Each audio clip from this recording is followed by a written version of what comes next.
বেলাল যখন ঈমান গ্রহণ করলেন, এমন সময় আল্লাহ তাআলা কোরআনের আয়াত নাজিল করলেন, ইন্নাল্লাযীনা ক্বালু রাব্বুনাল্লাহু সুম্মা ইসতাকামু তাতানাজ্জালু আলাইহিমুল মালায়েকা আল্লা তাখাফু ওয়া লা তাহজানু ওয়া আবশিরু বিল জান্নাতিল্লাতী কুনতুম তুআদুন। বেলাল রে, ও বেলাল, ঈমান গ্রহণ করেছো, আল্লাহ তোমার জন্য কোরআনের আয়াত নাজিল করেছে।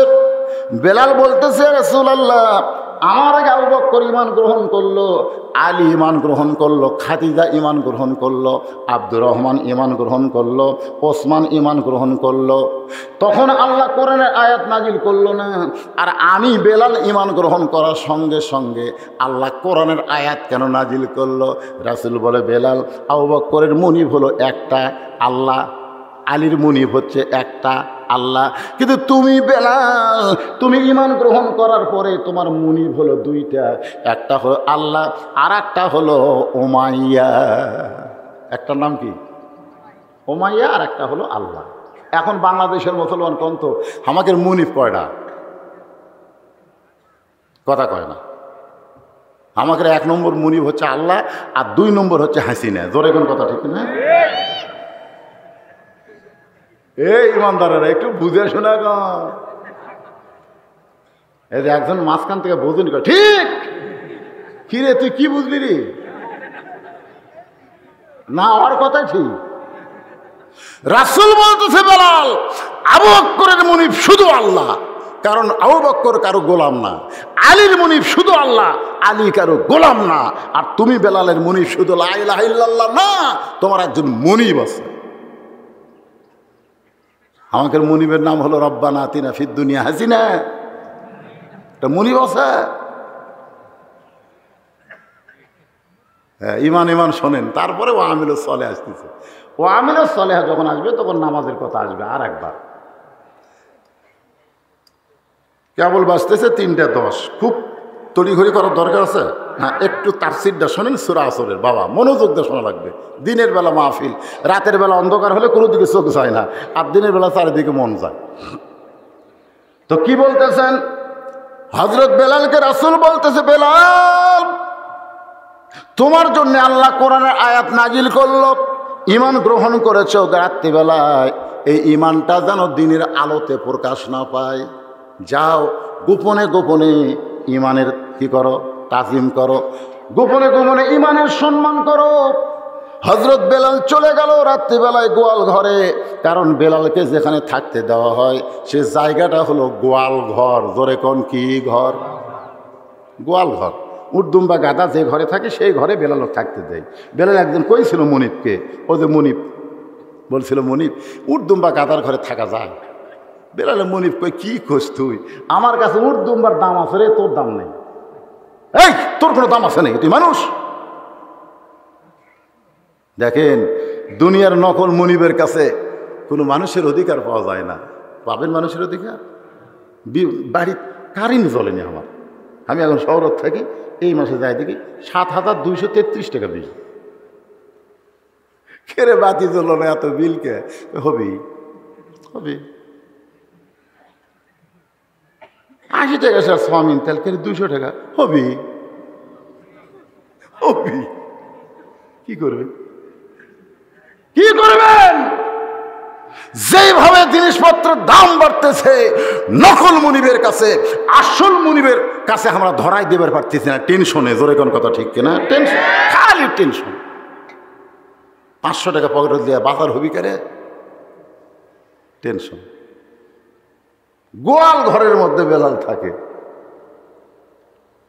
গোয়াল ঘরের মধ্যে বেলাল ঢোকার সঙ্গে সঙ্গে দেখে উট, দুম্বা, গাধা পেশাব পায়খানা করে নাই, সবাই বেলালকে রিসিপশন করার জন্য দাঁড়িয়ে আছে। বেলাল কান্দের বলে, মাবুদ, উট দুম্বা পেশাবের দুর্গন্ধ আমি থাকতে পারি না। আর সেই উট দুম্বা গাদাগুলো পেশাব করে নাই, সব উট দুম্বাগুলো দাঁড়িয়ে আছে। আল্লাহ ডাক দে বলে, বেলাল রে, এতদিন তুই একলা ছিলি বেলাল, এই জন্য উট দুম্বা পেশাব পায়খানা করেছে। কিন্তু আজকে তুই একলা না, আমার ঈমান তোর সঙ্গে থাকার কারণে আমি আল্লাহ তোর সঙ্গে থাকব।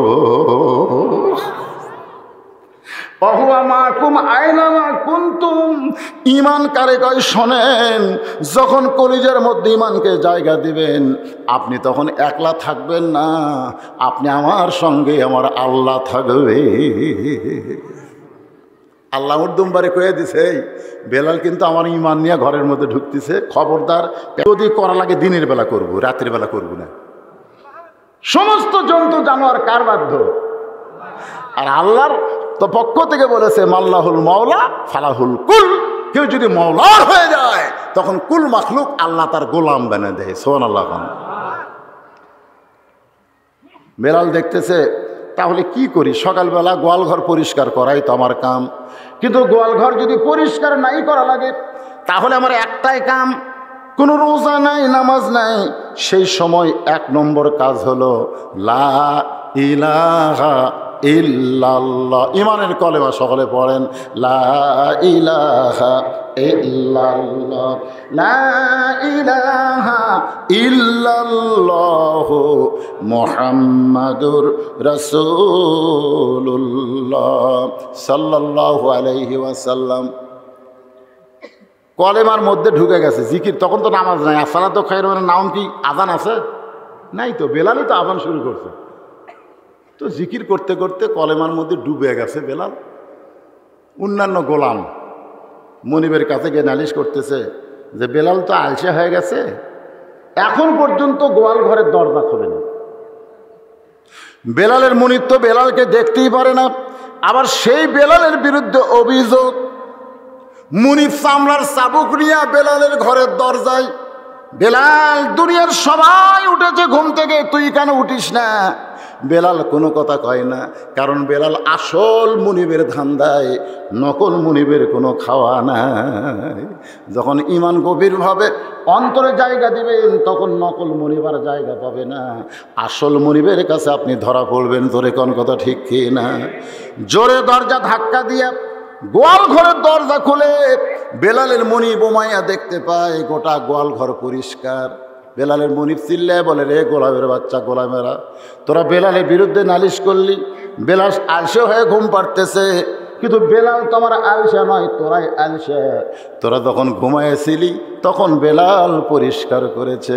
বেলাল পরিষ্কার করে নাই গোয়াল ঘর, বেলাল ঈমানের নূর দিয়া তার ভিতরের অন্ধকার দূর করেছে। সুবহানাল্লাহ। বেলালের মুনিব কাছে গিয়ে বলতেছে, কে রে বেলাল, এই তোকে আমি ডাকি, দরজা ধাক্কা দিয়ে খুললাম, তুই কথা বলিস না কেন? বেলাল কোনো কথাই যখন বলে না, চামড়ার চাবুক দিয়ে যখন পিছনে একটা বাড়ি মারছে, সঙ্গে সঙ্গে জবান ফসকে বের হয়ে গেছে, লা ইলাহা ইল্লাল্লাহু মুহাম্মাদুর রাসূলুল্লাহ। মুনিবের হাতের চাবুক পড়ে গেছে, হাতের চাবুক পড়ে গেছে, জোড়হাত। দেখেন, যারা ঈমান গ্রহণ করছে তাদের কাছে মুনিব জোড়হাত করে। আজকে আমাদের ঈমান নাই দেখে আমরাই মুনিবের কাছে জোড়হাত করতেছি, নকল মুনিব দিয়ে চলাচ্ছে। খালি ঈমান গ্রহণ করেন, মুনিব বাধ্য হবে আমাদের কাছে জোড়হাত করতে। কথা কন লাগে, কথা কন লাগে। খালি চিন্তা করে, মরিয়া যদি যাই, কিছুদিন বাতিলের সাথে আপোষ করে বেঁচে থাকি। ভাই, আপনি যতই বেঁচে থাকেন আপনি মরবেন, আপনি বাঁচবেন না। তো কি বাঁচবেন? বাঁচবেন? বাঁচবেন না। জোড়হাত করে বলতে তো, বেলাল, আমার মুনিব হইয়া তুই ঈমান গ্রহণ করলি, এইটা যদি আবু জেহেল জানতে পারে তাহলে আমার অবস্থা খারাপ হয়ে যাবে। বেলাল রে, রাতের অন্ধকারে যেইটা গ্রহণ করেছিস দিনের আলোতে সেইটা ভুলে যা। বেলাল বলতেছে, ঈমান গ্রহণ করেছি ভুলে যাওয়ার জন্যে না, দরকার হলে গোটা দুনিয়া ছাড়ব, কিন্তু আমার ঈমান আমি ছাড়ব না। দরকার হলে আপনারা বলেন, দরকার হলে বাংলাদেশ ছাড়ব, দুনিয়া ছাড়ব, কিন্তু আল্লাহর ঈমান ছাড়ব। সবাই বললেন না, খালি এই কথাটা বলে দেখেন, মরার সময় আপনি মুসলমান হয়ে মরবেন। দরকার হলে আমরা বাংলাদেশ ছাড়ব।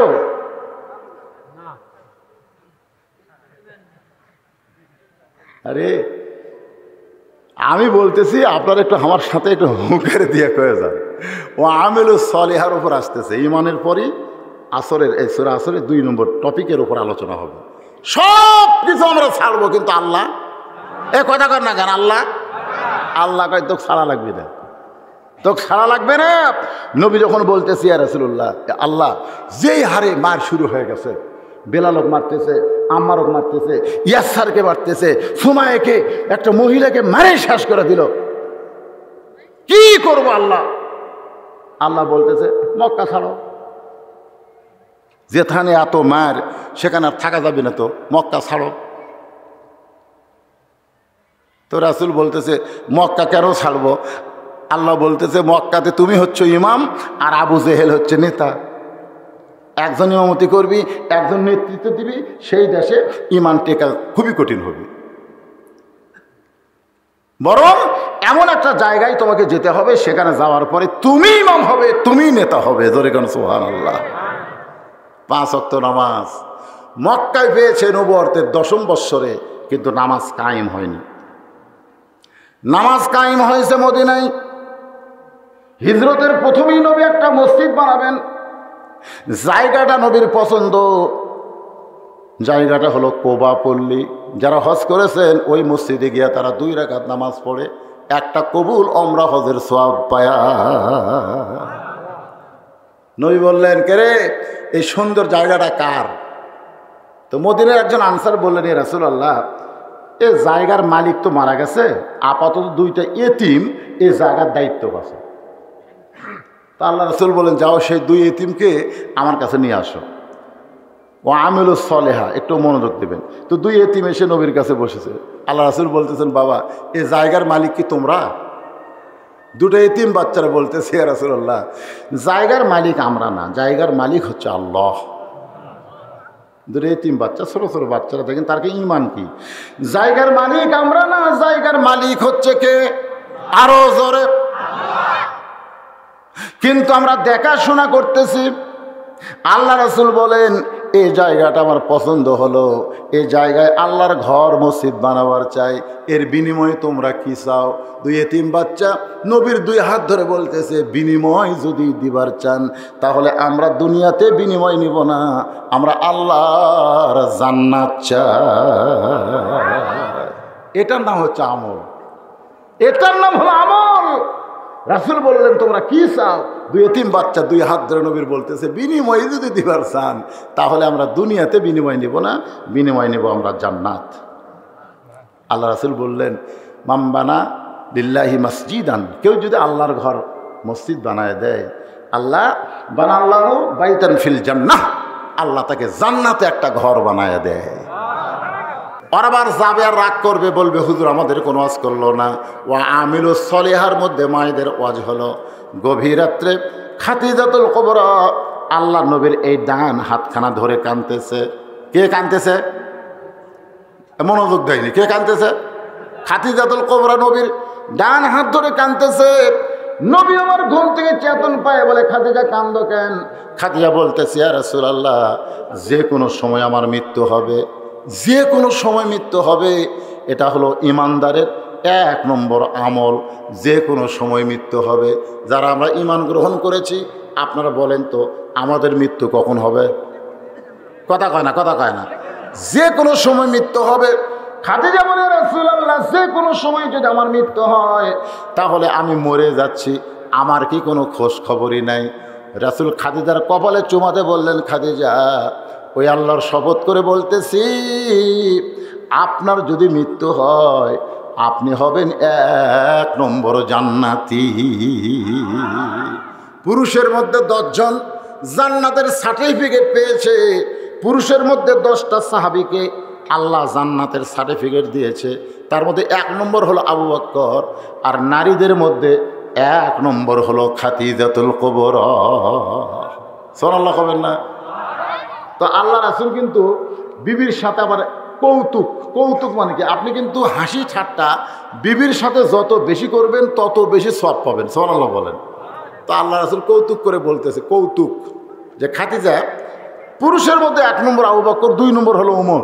তাহলে নারীদের মধ্যে আপনি যদি 1 নম্বর, এটি একা এটি গোনা শুরু হলো রে, আমি সাইল রে, এই ব্যাগের টাকা তুলে সব নিয়ে যান তো,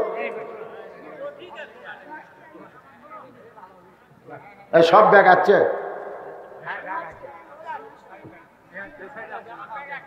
সব ব্যাগ এক জায়গা করেন।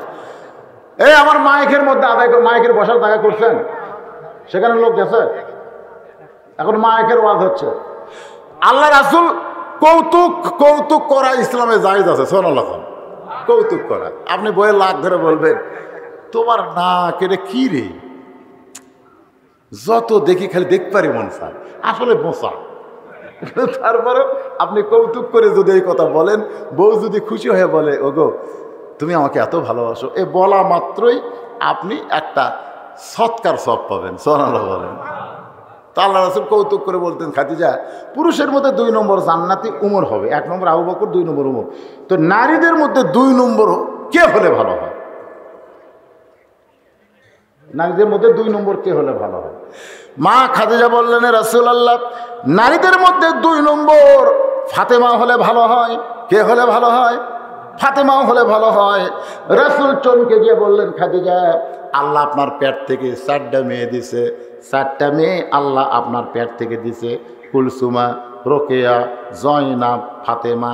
আপনি অন্য 3টা মেয়ের নাম না বলে আপনি ফাতেমার কথা কেন বললেন? রাসূল কিন্তু জানবার চাচ্ছে যে আরও তো 3টা মেয়ে আছে, আপনি জয়নাবের কথা না বলে, রোকেয়ার কথা না বলে, কুলসুমার কথা না বলে ফাতেমার কথা কেন বললেন? খাদিজা বললেন, ইয়া রাসূলুল্লাহ আপনি বাবা, আপনি বুঝবার পারবেন না, আপনি বাবা, আপনি বুঝতে পারবেন না কোন সন্তান কেমন। এটা বাবা বোঝে না, এটা বোঝে তার মা। কারণ কি জন্য বোঝে?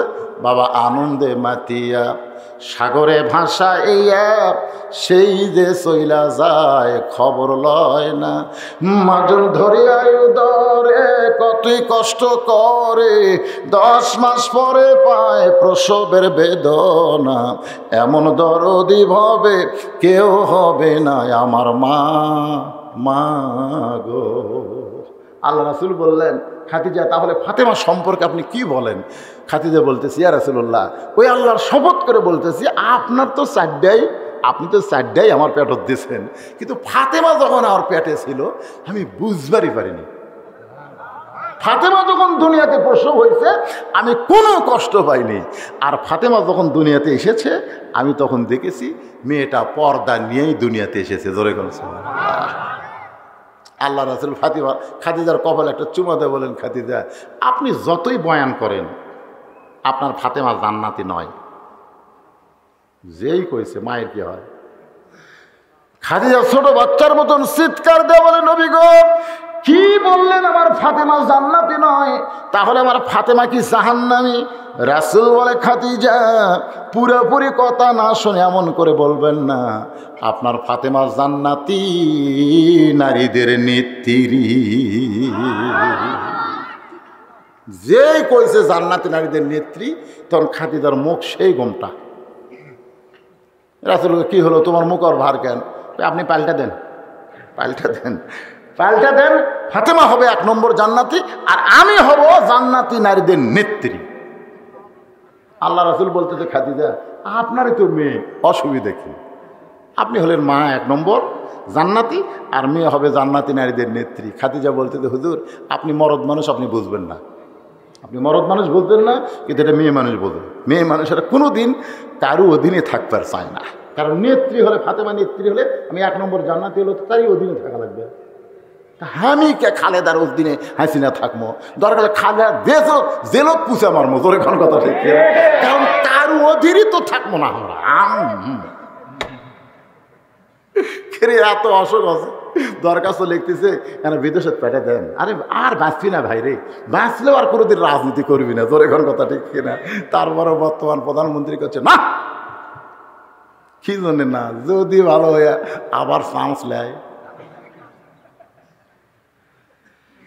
আমার বউ বসে আছে, মেয়ে আমার মাছের তরকারিতে খাবার দিয়েছে। আমি খালি বলতেছি, মা কত জায়গা তো আজ করলাম, মা তোমার হাতের পাক সেই। মেয়ে আমাকে আর এক টুকরা দিছে। বউ দিকে গাল ফুলে বসে আছে। আমি কি হলো গো, এখন থেকে মেয়ের বাড়িতে পার হয়ে যান, মেয়ের বাড়িতে পার হয়ে যান। আপনার মেয়েই পারে, আমি তাই পারি। এ কি জাত রে, মেয়ের প্রশংসা করলে মা রাগ করে। এই জাতের নাম হলো নারী জাত। জোরে কোন কথাটা, একে কলজা ভরা খালি। এখন মেয়েরা বলতেছে আমাকে ওয়াজ না করাই ভালো হয়েছিল। তোর কথাটা ওরা এখন তাই চিন্তা করছে যে কি খামাখা আসরের ওয়াজ করতেছে, আমাকে ওয়াজ না করাই ভালো হয়েছিল। খাদিজা বললেন, ইয়া রাসূলুল্লাহ পাল্টে দেন, ফাতেমারটা আমারে দেন, আমারে ফাতেমার দেন। আল্লাহ নবী বললেন, খাদিজা আমি হলাম বন্টনকারী, দেওয়ার মালিক হলো আমার আল্লাহ। মা ইয়ান্তিকু আনিল হাওয়া ইন হুয়া ইল্লা ওয়াহয়ুন ইউহা। সঙ্গে সঙ্গে খাদিজা বেকার, আর যে আল্লাহ যদি দেয় তাহলে নবীর সাথে আমার ঝগড়া করে কোনো লাভ আছে? নবীর ডান হাতখানা বুকের মধ্যে নিয়ে বলতেছে, রাসূল শুধু এতটুকু জানবার চাই, কোন আমলের কারণে হামাক বাদ দেয়া আমার মেয়েকে খাতুনে জান্নাত ডিগ্রি আল্লাহ দিল? কারণ সর্বপ্রথম আমি ঈমান গ্রহণ করছি, সর্বপ্রথম একটা রাখাল আছিলেন আপনি, সেই গরিব মানুষকে আমার সব সম্পদ দান করে দিলেন, আমার সমস্ত সম্পদ আপনি ইসলামের ব্যাপারে খরচ করলেন। তারপর হামাক বাদ দিয়ে আমার মেয়েকে আল্লাহ খাতুনে জান্নাত দিল। সে আমলটা কি, কোন আমলের কারণে? যতক্ষণ আপনি না বলতেছেন হামু ঘুম পারবো না, আপনাকেও ঘুমাবার দেবো না। গভীর রাত্রে হাত চাপিয়ে ধরে বুকের মধ্যে নিয়ে রাসূল বলে, খাদিজা আমি তোমাকে দুইটা প্রশ্ন করব। এক নম্বর প্রশ্ন হলো, তুমি কত বছর বয়সে ঈমান গ্রহণ করেছো? খাদিজা বলতেছে, ইয়া রাসূলুল্লাহ আমি ঈমান গ্রহণ করেছি 55 বছর বয়সে। আল্লাহ রাসূল বললেন, ঈমান গ্রহণ করার আগে আপনি কি ছিলেন? খাদিজা বলে, আমি কাফের ছিলাম। রাসূল বলে, খাদিজা তাহলে আপনার হায়াতের জীবনের 55 বছর আপনি কুফরি হালে ছিলেন, 55 বছর আপনি কাফের ছিলেন। এখন বলেন তো আপনার পেটের মেয়ে ফাতেমা কত বছর কুফুরে হালে কাটাইছে? খাদিজা বলতেছে, জান্নাতি জান্নাতি, আমার ফাতেমা জান্নাতি হয়ে জন্ম নিয়েছে। তাহলে এখন আপনি বলেন, আপনি 55 বছর কাফের আর ফাতেমা 1 সেকেন্ডও কাফের না, ওই জন্মিছে জান্নাতি হয়ে। তাহলে 1 নম্বরে তো আপনি ঠকে গেলেন। 2 নম্বর প্রশ্ন হলো, ও খাদিজা আপনার নাকের সাইজ কেমন, আপনার মুখের সাইজ কেমন, আপনার দাঁতের সাইজ কেমন, আপনার গায়ের রং কেমন, এটা দুনিয়ার কত পুরুষ বলতে পারে, আপনি কি তার হিসাব দিবার পারবেন? খাদিজা বলে, নবী গো 40 বছর বয়সে আপনাকে যখন স্বামী হিসাবে গ্রহণ করলাম, ওই সময় মক্কার সবচাইতে ধনবতী রমণী ছিলাম। এই ধনবতী হওয়ার কারণে হাজার হাজার ব্যবসা আমার ছিল। এই ব্যবসার কাজ পরিচালনা করতে গিয়া হাজার হাজার পুরুষের সঙ্গে আমার লেনদেন করতে হয়েছে, কথাবার্তা হয়েছে। ওই পুরুষগুলো আমার নাকের খবর বলতে পারে, আমার মুখের খবর বলতে পারে, আমার গায়ের রং বলতে পারে। রাসূল কান্দের বলে, খাদিজা তাহলে দুনিয়ার হাজার হাজার পুরুষ আপনার চেহারা দেখেছে, এখন বলেন তো আপনার পেটের মেয়ে ফাতেমাকে দুনিয়ার কত পুরুষ মানুষ দেখেছে? ফাতেমার নাকের সাইজ কেমন, ফাতেমার মুখের সাইজ কেমন, ফাতেমার গায়ের রং কেমন, এটাকে দুনিয়ার কোনো পুরুষ বলতে পারে? খাদিজা শুধু কান্দে আর কান্দে। রাসূল বলে, খাদিজা কান্দেন কেন? খাদিজা বলে, নবী গো ফাতেমা আমার পর্দার ভিতরে জন্ম নিয়েছে। রাসূল বলে, খাদিজা ফাতেমা শুধু পর্দার মধ্যে জন্ম নেয়নি, ফাতেমা পর্দার ভিতরে বড় হবে। ফাতেমা শুধু পর্দার মধ্যে বড় হবে না, ফাতেমা গভীর রাত্রে দুনিয়া থেকে বিদায় হবে। আমি নবী হিসাবে আল্লাহ আমাকে জানাইছে, ফাতেমার কবর যখন জান্নাতুল বাকির মধ্যে হযরত আলী দিয়েছে, তারপরে আল্লাহর কাছে বলতেছে, আল্লাহ আমি ফাতেমার প্রতি খুশি হয়েছি, আল্লাহ তুমি ফাতেমাকে একটু কবুল করে নাও। এই দোয়া করার পরে তাকায় দেখে জান্নাতুল বাকির মধ্যে পুরাতন কবর দেখা যায়। এইমাত্র ফাতেমার কবর দিছে, সেই নতুন কবর আর কোথাও নাই। গোটা জান্নাত আব্দুল বাকি হযরত আলী দৌড়ের বলে, ফাতেমার কবর, ফাতেমার কবর, ফাতেমার কবর কোথায় রে, ফাতেমার কবর কোথায় গেল? এমন সময় কে যেন বলে, আলী রে আর খুঁজিস না, আর দৌড়াস না, ফাতেমা হলো আমার পর্দা নিশি, আমি আল্লাহ ফাতেমার পর্দাকে কবুল করে কবরটাকেও কিয়ামত পর্যন্ত পর্দা করেছি। রাসূল বলে, খাদিজা শুধু পর্দা নিশি হওয়ার কারণে আল্লাহ আপনাকে 1 নম্বর জান্নাত দিয়েছে, আর ফাতেমাকে জান্নাতি নারীদের নেত্রী বানাইছে। আমার মায়েদের জন্য আমার ওয়াজ হলো, মা যতই আমল করেন মা, পর্দা যদি ঠিক না থাকে একটা আমলও আল্লাহর দরবারে কবুল হবে, এজরে কান কবুল হবে। ওয়ামিলু সালেহা। এখন মেয়েরা যদি পর্দায় না থাকে, এ দোষ কার? মেয়ের না পুরুষের? আপনার একটু জবান খোলা কনবারে, জবান খোলা কন। হ্যাঁ, পুরুষের। কারণ যখন রাসূল বললেন আদ-দায়ুসু, হুজুর বসে আছে মুফতি মানুষ, আদ-দায়ুসু লা ইয়াদখুলুল জান্নাহ, দায়ুস কখনোই জান্নাতে প্রবেশ করবে না। তো সাহাবীরা বললেন, ইয়া রাসূলুল্লাহ এই দায়ুস কোন নারী? আল্লাহ রাসূল মুস্কি হাসিতে বললেন, দায়ুস কোনো নারী না, দায়ুস হলো ওই সকল পুরুষ যাদের অধীনে নারীরা পর্দা করে না। তাহলে আপনার অধীনে কে আছে? স্ত্রী নাই? তাহলে আপনি দেখেন তো আপনার বউটা ঠিক আছে কিনা। কারণ আদম আলাইহিস সালাম জান্নাত থেকে বাইর করে দেওয়ার একটাই কারণ, ঠিক মতো দেখেনি। আদম করছে, আল্লাহ আমার কোনো দোষ নাই, আমি গন্ধম গাছের কাছে যাইনি, গন্ধম ফল খাইনি, হাওয়াতে আমার খিলেছে তাও আমি জানিনি, জানবার যখন পাচ্ছি হাত মুখের মধ্যে ঢুকা দিতে রক্ত বমি করছি, আমার দোষ কোন জায়গা? আল্লাহ কয়, তোমার দোষ এক জায়গা, তুমি খেয়াল করনি, তুমি হাওয়ার দিকে খেয়াল করনি। হাওয়াদের শয়তানের ওয়াজ শুনলো, শয়তানের ওয়াজ শোনা মানে স্টার জলসা জি বাংলা, বুঝেন না? বেহেশতের মধ্যে শয়তান যে ওয়াজ করলো, দেখে রে হাওয়া ওই গাছের ফল খেতে নিষেধ করছে কেন জানো? ওই গাছের ফল খেলে জান্নাত ছাড়া লাগবে না। তো তোমার বউ যে শয়তানের ওয়াজ শুনলো, তখন তুমি কোথায় ছিলে? শয়তানের ওয়াজ শোনার চান্স দিলে গে?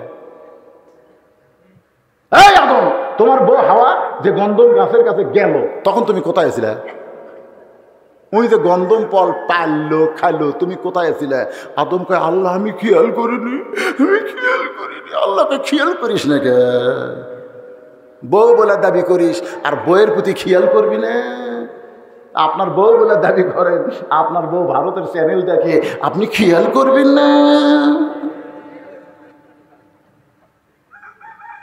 কথা কন না কেন? খেয়াল করবেন না?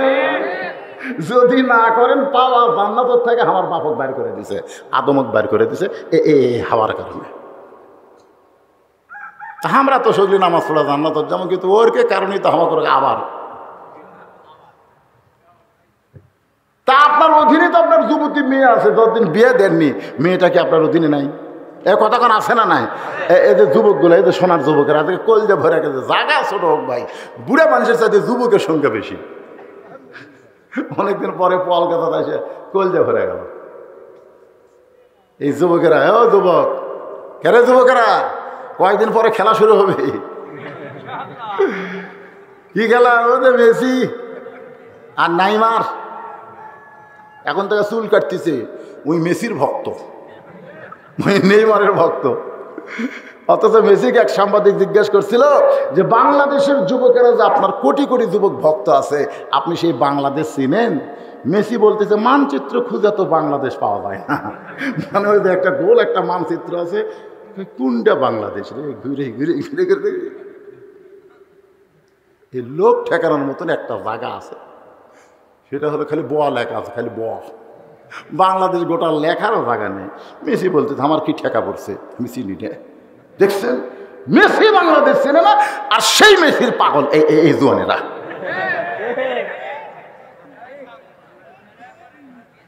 হায় হায়, 13 হাত 14 হাত পতাকা, খালি একটা পাকিস্তানের পতাকা তুলে দেখেন পুলিশ দৌড়ে আসবে। তোর কথা ঠিক রে, তুই রাজাকার নাকি? পাকিস্তানি পতাকা তুললে তোমরা ধরো, আর আর্জেন্টিনা ইহুদি খ্রিস্টান যেই দেশে আযান দেওয়া যায় নাই, নামাজের কোনো মসজিদ বানাবার যায় না, দেয় না, সেই দেশের পতাকা বাংলার জমিনে মুসলমান উড়াতে পারে না। জোরে কোন কথা ঠিক কিনা? ওয়াতাওয়াসাউ বিল হক, হক কথা। কে কথা কয় ওই সাইড থেকে? চুল কাটবি, নেইমার হবি, নেইমার। আগে বিকালবেলা তাও আমরা দেখতাম সব ছেলে ফেলে ফুটবল খেলতো, বিকালবেলা দেখতাম ক্রিকেট খেলতো। এখন বিকালবেলা মাঠ ফাঁকা, একেবারে ছেলে ফেলে সব কোথায়? ওই দেখবার যদি চান গাছতলার যান, গাছতলার যায় দেখি সব মোনাজাত করতেছে। কে বাবা কিসের মোনাজাত রে? ওরা ফ্রি ফায়ার মারতেছে, একসাথে সব বইটা বইছে। এক মা আমাকে কয়, হুজুর এত দোয়া দৌড় করলাম, ছেলের কান্না বন্ধ হয় না, পানি ফোড়া দিলেন, 1 বোতল পানি ফোড়া দিলেন। বাবা তুমি সকালবেলা ছেলে 2 চামচ করে খিলাইও। 7 দিন পর হয় না হুজুর, আরও বেশি কান্দে। কিছুদিন পরে আমি বললাম, কি খবর তোমার কান্দা ছেলের খবর কি? আর কান্দে না হুজুর। কোন পীর সাহেবের পানি পড়া? পানি পড়া, ওর বাপ একটা মোবাইল কিনে দিছে, ওই ছোট্ট চল খালি লাড়ে ফাড়ে খেলা দিলে সারাদিন দেখে, আর কান্দে না। দুয়ার খাওয়া আছে।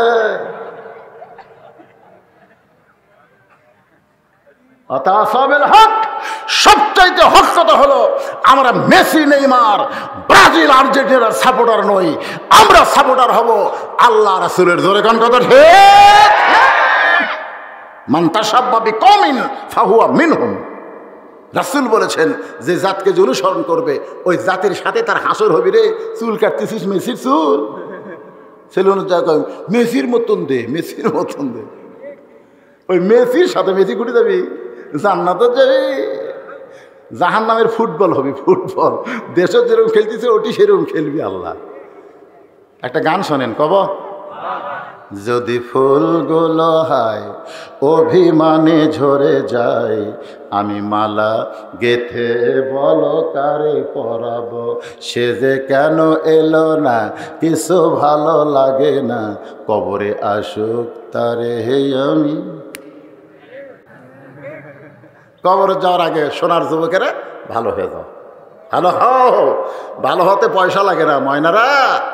বুড়া হয়ে মসজিদে যায়, নামাজ পড়ে যায়, রুকুর থেকে শেষ দিতে, ও বাড়ি ও বাড়ি, কারণ বল বিয়ারিং জাম মারছে রে। এই জন্য নামাজের শুরু হলো 7 বছরে তালিম দাও, 10 বছর থেকে জোর করে নামাজ পড়াও। যৌবনের হিসাব তবে হাসরের ময়দানে আল্লাহ বলবে না তোমার শৈশব বুড়াকালে কি করেছো, যৌবনের হিসাব দাও, জান্নাতে চলে যাও। আমি সোনার যুবকদের বলবো, মসজিদের উন্নয়নের মাহফিল হলো মসজিদে মুসল্লি হওয়া। ধরে কোন কথা ঠিক কি? সব যুবক মসজিদে 5 ওয়াক্ত নামাজ আদায় করো। আর সালাতু খায়রুন নাম শোনো, তুমি চেতন পাও। ওযু করো, মসজিদে যাও, তোমার শরীরের সমস্ত ক্লান্তি আল্লাহ দূর করে দিবে, তোমার মধ্যে মর্দামি বেরিয়ে যাবি। সুবহানাল্লাহ হয় না? তুমি বিয়া করলে বউ তোমার গলা ধরে বসে থাকবি, তোমার জীবনে হার বাল খাওয়া লাগবি না রে। এই হার বাল খাওয়া লাগবি, খালি ফজরের নামাজ আদায় করো, ফজর পড়ো জামাতের সঙ্গে। এত লম্বা ঘুম দিও না বাজান। আর সালাতু খায়রুন নাওম শোনার পরে যারা ঘুমায় যায়, এদের শরীরের অস্থি মজ্জা ভেতরকার ক্যালসিয়াম সব শয়তান চুষা খায়। কথা কয় না, চুষা খায়, লাভ দিয়ে উঠবে। ঠান্ডা গরম বুঝি না, ওযু করে মসজিদে যাবা, ফেরেশতাকে আল্লাহ তোমার যুবকগন্ধ কোথায় যায়? আল্লাহ কয় যদি বদরের যুদ্ধ থাকতো এরাই যুদ্ধে অংশগ্রহণ করতো। মসজিদে যাচ্ছে, বদরের যুদ্ধের সওয়াব পাচ্ছে। জোরে করে সুবহানাল্লাহ। 2-4টা বুড়ে সামনে কাতারে বসে থাকে, সামলা হয় ঢিল, আল্লাহর সাথে দিছে মিল। বুড়ে কেরে বুড়ে, তোমার নামাজ না পড়লেও চলবে। সরকারি চাকরি কি সারা জীবন করা লাগে নাকি? সারা জীবন করা লাগে? বুড়া বয়সে সরকারে বসে থাকা বেতন খায়। যারা যৌবন বয়সে 5 ওয়াক্ত নামাজ পড়ছে, বুড়া বয়সে যদি পড়বার নাও পারে, আল্লাহ কয় না পড়লেও সব পাবো, না পড়লেও পেনশন খা, পেনশন খা। সরকারের চাইতে আমার দয়া কম নাকি? ওয়াজ করে খুব মজা পেলাম বাড়ি অনেকদিন পর এসে। অথবা সবে সবর, নানা রকম বিপদ আপদ মুসিবত আমাদের সামনে আসবে, আমরা ধৈর্য ধারণ করব। এই ধৈর্য মানে কেমন? এই ধৈর্য মানে কি? আপনার ছেলে সাঁতার জানে না, ও পুকুরে পড়ে পানি খাচ্ছে, আর আপনি পাড়ত থেকে বলতেছেন ইন্নাল্লাহ মা সাবিরিন, ধৈর্যশীলদের সঙ্গে আল্লাহ আছে, তোর সোল মরিয়া যাবি, সাঁতার জানে না। এই ধৈর্য মানে কি?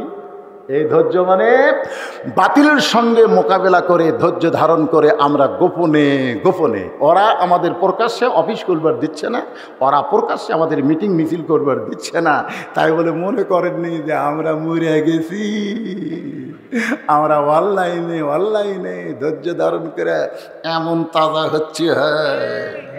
সামনে আছে শুভ দিন, চিন্তা ভাবনা করে নিন, পরিবর্তন আল্লাহ কবুল করুক।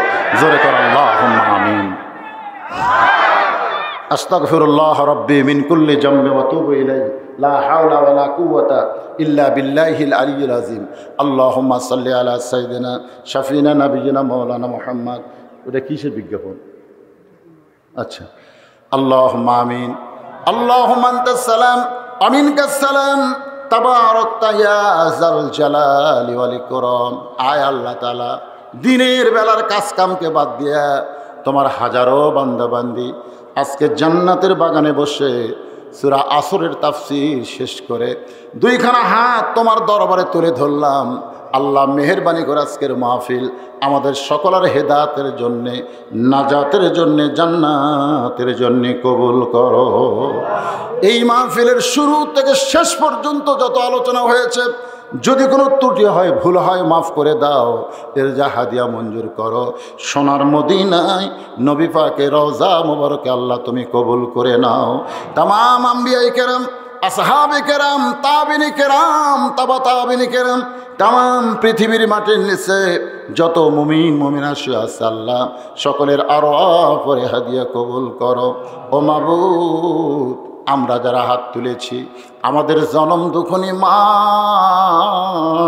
ছোট্ট একটা শব্দ হলো মা, এই নামের মধ্যে যে কি মধু, যাদের মা নাই তারাই বুঝতেছে। আল্লাহ দরদের মা যাদের কবরে গেছে, মায়ের কবর জান্নাতের টুকরা কবুল করো।